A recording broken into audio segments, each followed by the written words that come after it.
Dahil sa inis, ay hindi na bumalik si Stephanie sa opisina. Mula sa conference room, ay dumiretso siya sa parking lot para umuwi. Subalit ganoon na lamang ang kanyang pagkadismaya nang sa kanyang pagdating ng bahay, ay ang kanyang mama naman ang kumausap sa kanya. Iha, tumabag sa akin ng ate Florence mo. Totoo ba na ayaw mong patawarin si Ding? Usisay ng Senyorita Rebecca, pagkapasok pa lamang ng anak sa pintuan. Napanganga si Stephanie sa pagkagulat. Iha, baka naman totoo sa loob ng kinakapatid mo ang paghingi ng tawad. Kaya bakit hindi mo pa siya patawarin? Ma, pati ba naman kayo? Hindi makapaniwala niyang turan. Napapailing na napaupo siya sa sofa at tapatingin sa ina. Ano ba kasi ang dahilan? At ayaw mo siyang patawarin? Malumanin na tanong ng butihing ginang. Sincero naman siguro sa paghingi ng tawad ang batang yon. Kaya bakit hindi mo siya bigyan ng pagkakataon? Ma, I can't. Alam niyo naman kung gaano kalaki ang kasalanan sa akin ng lalaking iyon, hindi ba? Nakalimutan niyo na ba kung ilang beses niya akong pinaiyak? Katwiran niya. But, that was a long ago, Iha. Dala lamang ng inyong kabataan. It was not that serious. Paliwanag ng Senyorita Rebecca. Anong hindi, ma? Maaaring bata pa ako noon. Pero hindi ko pa rin nakakalimutan ang mga sakit ng loob na ibinigay niya sa akin. Iha, no, ma, I can't. Mariin niyang iling, sabay taas ng kamay. I can't forgive him. Kahit alang-alang man lang ba sa dinang ada mo? Ang totoo, tumawag siya dito ng isang araw upang ipaalam nga na darating ang kinakapatid mo. Hindi mo ba alam na ikaw ang dahilan ng kanyang pag-uwi? Pangongonsensya pa ni Senyorita Rebecca. Oh no, napapailing na sambit niya. It won't work this time, ma. Kaya kong pagbigyan si Tita Ada sa kahit ano, but not this one. Dahil hindi ko talaga kayang magawa yon. Sana, hindi na lamang siya nag-aksaya ng panahon. Dahil wala rin mangyayari kahit lumuhod pa siya sa aking harapan. Iha, buo na ang pasyak, ma. And the answer is no. Tinakbo na ni Stephanie ang hagdan paakyat. Awang ang bibig, na nasundan lamang ng tingin ng Senyorita Rebecca ang anak. Disappointed na disappointed naman si Ding sa mga nangyari sa muli nilang pagkaharap ni Stephanie. Ang buo niyang akala ay nakalimutan na ng dalaga ang lahat, subalit nagkamali siya. Galit pa rin ito sa kanya at sa kanyang tingin. Ay lalo pa nga tumindi ang suklam nito sa kanya ngayon. Hayaan mo, pare. Lilipas din ang galit ni Steph sa'yo. Pero hindi pa lang siguro ngayon. Tatawa-tawang wika ni Randall habang nagiinuman sila sa Royal Bar kasamang ilang panitong pinsan na naging barkada na din niya. Siguro nagpapasuyo lamang si Steph sa bad ni Aaron. Alam niyo naman ang mga babae, gustong-gusto nila ay yung hinahabol-habol sila ng mga lalaki. Napangiti si Ding. Ang totoo, iyon talaga ang iniisip ko pag-amin niya. Siguro nga dapat ko siyang suyuin. Baka kapag ginawa ko yon, ay maibsan ang galit niya sa akin. Kaya lang, kailangan mahaba ang pasensya mo, sabi ni Byron. Alam mo naman siguro ang ugali ni Steph. Kailangan mo tatagan ang loob mo dahil kung iyakan si Steph noon, mas ngayon. Sinang-ayunan ng mga pinsan nito ang sinabi ng huli. May nobyo na ba siya? Naitanong ni Ding habang nilalaro-laro ang basong may lamang alak. Nagtawa na ng kanyang mga kausap. Aba pare, mukhang may tinutumbok ang tanong mong yan. Malokong sabi ni Jacob. Huwag mong sabihing balak mong ituloy sa paniligaw ang panunuyo mo kay Steph. Tatawa-tawang napakamot sa batok ang binata. Well, sabihin na nating mayroon nga. Babawalan niyo ba ako? Aba, depende yan. Nakangising tugon ni Randall. Kung seryoso ka, bakit ka naman namin pagbabawalan? Ilang saglit na hindi nagsalita si Ding. Waring pinag-aralan ang tamang sasabihin. Ang totoo, hindi lang talaga ang paghingi ng tawad kay Steph ang pakay ko dito. Panimula niya. Si Steph ang dahilan kung bakit hanggang ngayon ay wala pa rin akong nobya. May pagtingin ka kay Steph? Namimilog ang mga matang reaksyon ni Randall. Sabihin na natin ganun nga. Pagkikibit balikat niya. Ang totoo niyan, matagal na. Hindi ko alam kung kailan pa, basta ang alam ko, matagal na. Nagkatinginan ang kanyang mga kaharap. Alam ba ni Steph yan? Tanong ni Byron. Hindi ko na ipinaalam pa sa kanya. Iling niya. Baka kasi, hindi niya ako paniwalaan. Dahil nga, palagi ko siyang pinapaiyak. So, ibig mong sabihin, narito pa kayo nang magsimula ang dandamin mong yan para sa kanya? Urirat na Aaron. Marahang tumango si Ding habang natatawa. Huwag niyo sasabihin kay Steph ha? Baka kasi lalong lumayo sa akin yon kapag nalaman niyang alam niyo na. Muling nagkatinginan na magpipinsan. Pagkumanay sabay-sabay na tumango-tango. Oo ba? Wika ni Jacob. Pangiti-ngiti. Yun lang pala eh. Ano kaya kung kausapin mo na lang yung tao? Asar na wika ni Florence sa kapatid. Nang muli na namang mag-ring ang cellular phone ni Stephanie. Kanina pa yan eh. Ayoko nga. Nakasabangot ang sagot ng dalaga.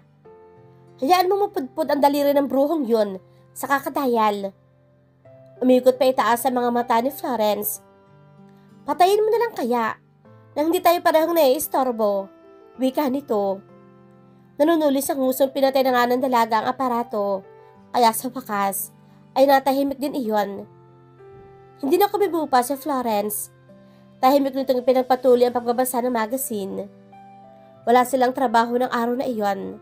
Dahil official holiday, kaya naisipan niyang pasyalan ng kapatid sa bahay nito sa Quezon City. Kanina lang ikalaro niya ang kanyang dalawang pamangkin.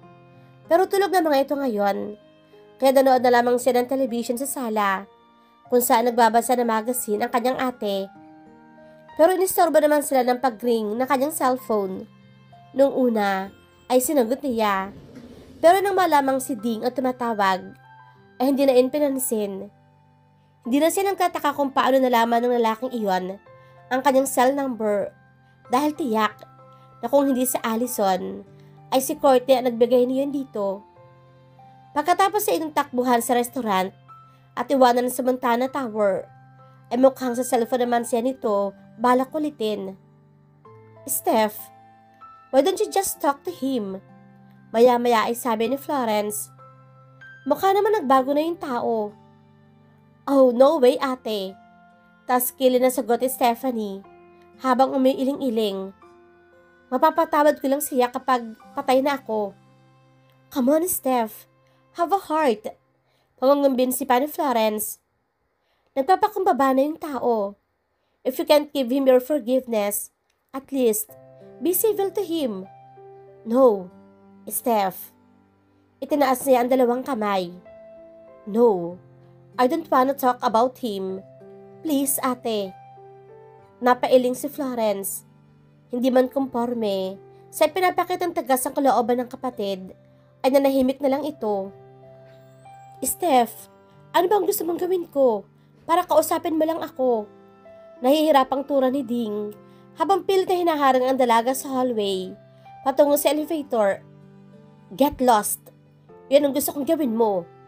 Kumukulo na naman ang dugong sagot niya sa kontroladong tinig. Steph, I said leave me alone. Pulang-pula na siya sa tinitimping galit. Kanina pa siya binubuntutan ng lalaki at hindi niya alam kung kailan siya nito balak tantanan. Pinagtitinginan na rin sila ng mga empleyado ng MGC. Pero hindi naman niya ito masinghalan.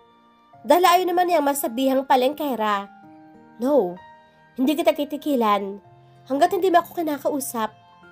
I flew all the way from Venezuela just to see you. Kaya hindi ako makakapayag na mauwi lang sa wala ang pagod ko. Pahayag ng lalaki. Parang walang pakialam ang binata. Maging sentro man sila ng atensyon. At parang balibala din dito magmukha man itong asong susunod-sunod sa kanya.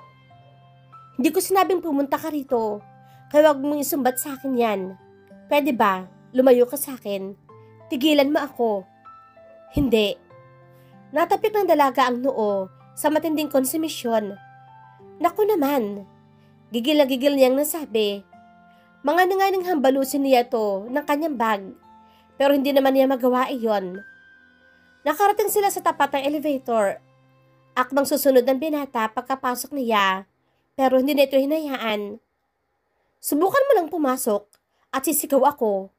Banta niya. Hindi ako nagbibiro ding. Natigilan ng binata sa narinig. Unti-unti itong napangiti. Sa wakas, ay binanggit mo rin ang pangalan ko. Ani mo tuwang-tuwang wika nito, pagaman, at malamlam pa rin ang anyo. And so, mataray niyang pakli. Marahan itong umiling. Wala, sige, hindi na kita susundan, ang sabi nito, at bahagyang umatras. Napaismid siya. Bago sumara ang dingding, ay iniwan pa niya ito ng napakatalim na tingin. What? Nalalaki ang mga matang reaksyon ni Stephanie nang marinig ang sinabi ni Phoebe. Are you serious? Do I look like kidding? Papiloso pang sagot ni Phoebe. No, you can't be serious. But I am. Tila nangaasar pa ang pagkakangiting wika nito. Napailing si Stephanie habang nakabalatay sa anyo ang matinding pagkadismaya. Professional siyang tao, pero sa pagkakataong ito, ay mas malakas ang impluwensya ng kanyang galit. Kaya hindi niya matanggap na sa MGC na magkatrabaho ang taong labis niyang kinakainisan. Ayaw na nga niya itong makita pa. Tapos, makakasama pa nito sa iisang building. Gusto ba talaga siya nitong inisin?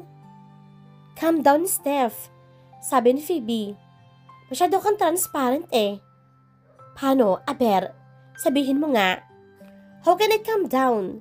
Ngayong araw-araw ko pa rin makakasama ang taong labis kong kinaiinisan. Parang tikong tugon niya. Ang voice mo, paalaala pa ni Phoebe.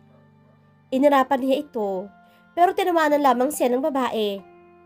Wala ka nang magagawa, girl. Kailangan natin ng magaling na software engineer, kaya tinanggap ni Daniel ang application ni Ding. Wika nito. May magagawa pa ako. Kung hindi aalis ang lalaking yun dito, ako ang magre-resign. Don't be ridiculous, Steph. Gawin mo man yan, ay tiyak.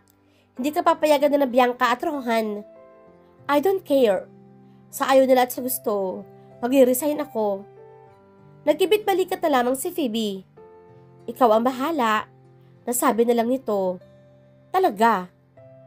Kinausap niya si Bianca tungkol sa bagay na iyon. At tulad ng sinabi ni Phoebe, hindi nito nagustuhan ang kanyang balak. That's absurd, Steph. Hindi ka pwede mag-resign. Hindi ako papayag. Maring wika ng CEO. Pero Bianca, no. Maagap nitong putol. Walang magre-resign. Hindi aalis si Ding. At lalo ka na. Nawala ng kibo si Stephanie. Steph, believe me, wala kaming masamang intensyon. Tinanggap namin si Ding dahil talagang kailangan natin ng skills niya. Walang kinalaman dito ang away ninyong dalawa. Malumanay na pahayag ni Bianca.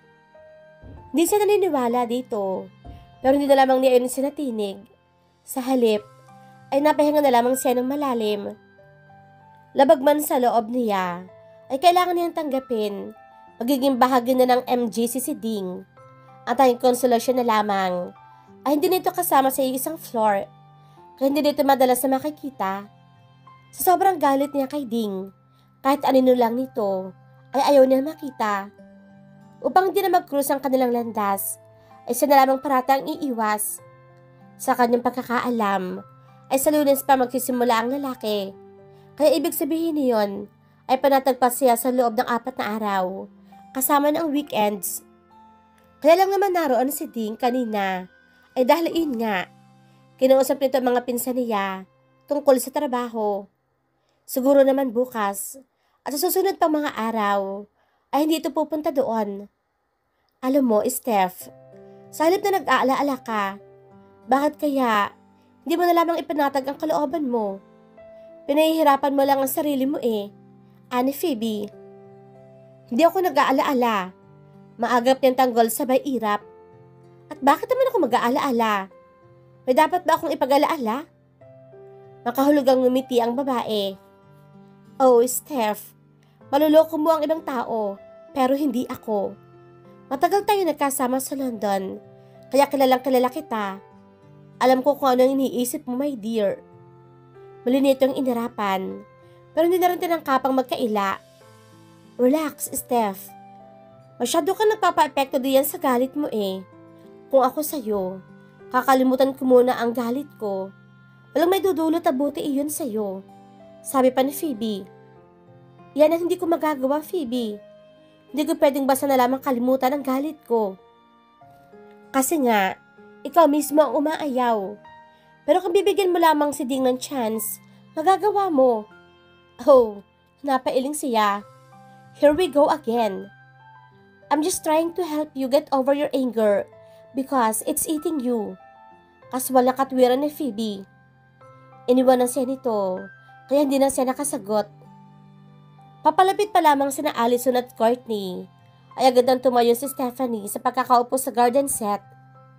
Dahil sa ginawa ng mga ito, ay 3 araw na itong hindi kinikibo. At Steph naman, ani Ali, sabay harang sa kanyang daraanan. Huwag ka naman ganyan oh. Tumabi ka. Nandidilat niyang sabi. Humihingi na nga kami ng sorry sa'yo, di ba? Ginawa lamang namin yon dahil gusto naming makatulong. Kung sinabi namin sa'yo na si Kuya Ding ang makakadate mo, pupunta ka ba? Inirapan niya ito. Patatawarin ko lang kayo kung tutuparin ninyo ang pinangako ninyo sa akin. Nagkatingin na ng dalawa. Alin doon? Tanong ni Courtney. Yung pangako ninyo, tutulungan ninyo ako kay Kenny. Remember? Nakahalakip-kip niyang sabi. Iyon ba? Sure, ani Ali. Talaga namang tutuparin namin yun, no? Pwes, gawin nyo na. Dahil dadalaw daw siya mamaya. Kung pwede lang, ayoko na makita pa siya dahil baka lalo lamang uminit ang ulo ko. Oo ba? Kami na ang bahala ni Courtney. Kinilatan nito ang huli. Anong gagawin nyo? Leave it to us, Ate Steph. Singit ni Courtney. Nakatikwas pa rin ang kilay na pinaglipat-lipat niya ang tingin sa dalawa. Siguraduhin nyo lang, hindi kalokohan ang gagawin nyo. Or else what? Pili ang pagkakangiting untag ni Ali. Or else, hindi ko na kayo patatawarin pa, kahit kailan. Ingos siya. So you mean, hindi mo kami pa pinapatawad talaga? Namimilog ang mga matang reaksyon ni Ali. At bakit naman kayo kaagad patatawarin? Pagkataray niya, may kondisyon na pagbibigay ko sa inyo ng kapatawaran. Patatawarin ko lang kayo ng tuluyan kung magagawa ninyo ang sinasabi nyo. Ang daya naman, reklamo ni Courtney. Yan ang kondisyon ko. Now, kung ayaw nyo, fine. Ate Steph naman, angal ni Ali. Yan ang gusto ko. Bagay lang yan sa inyo. Dahil pareho kayo mahilig gumawa ng kalokohan. Paminsan-minsan, ay kinakailangan nyo ring matuto ng leksyon. Sermon niya. O siya, sige na. Nakasibangong pagpayag na lamang ni Allison. Gagawin na namin. Sungit naman. What? Wala. Ano to sabay talikod? Let's go, Courtney. Gumawa tayo ng plano. Kung paano madidispatcha ang maliligaw ni Miss Sungit. Tatawa-tawang sumunod si Courtney kay Allison.